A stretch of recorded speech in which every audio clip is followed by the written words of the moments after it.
Cool. So I'll be presenting this one. Jacob did 99% of the front end, and I did 99% of the back end, and he took 1% of back end, and I took 1% of front end. So group effort there.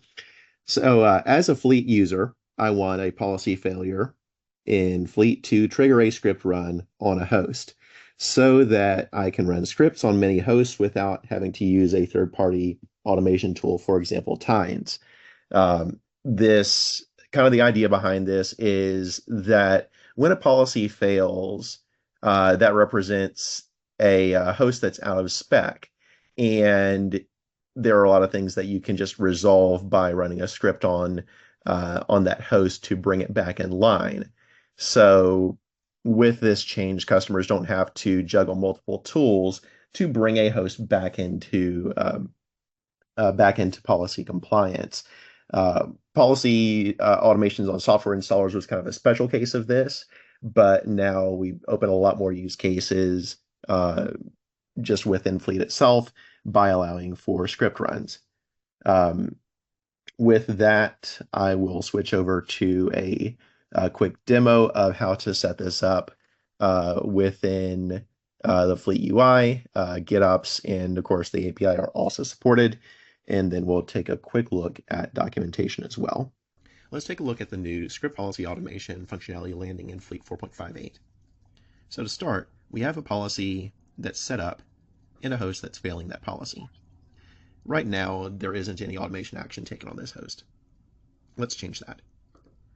So if we go back to the policies list, go to manage automations, click run script, and go ahead and add this script here and save. Right now I have something that's watching the directory that will be echoing a little bit of information into when this script runs. Let's go ahead and refresh this host so this happens a little bit more quickly.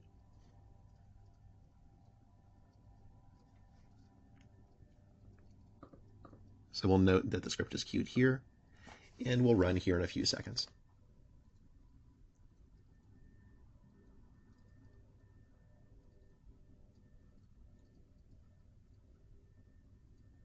Note that when policy automations are changed either for the query or the script that's running, then we reset things so that if the policy still fails, then it'll re-execute the script. I'll demonstrate that now.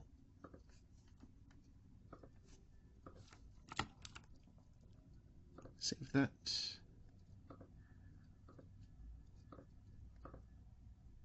And then we'll need to change to this. Save that. Refetch.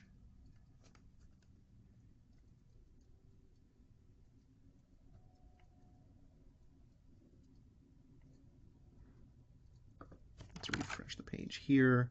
We'll see that there is another script queued by this policy automation. We hop over here, and this script will run shortly. And there you go. This is available for Fleet Premium and is accessible both via the UI and GitOps. All right, so let's take a look at the documentation on this.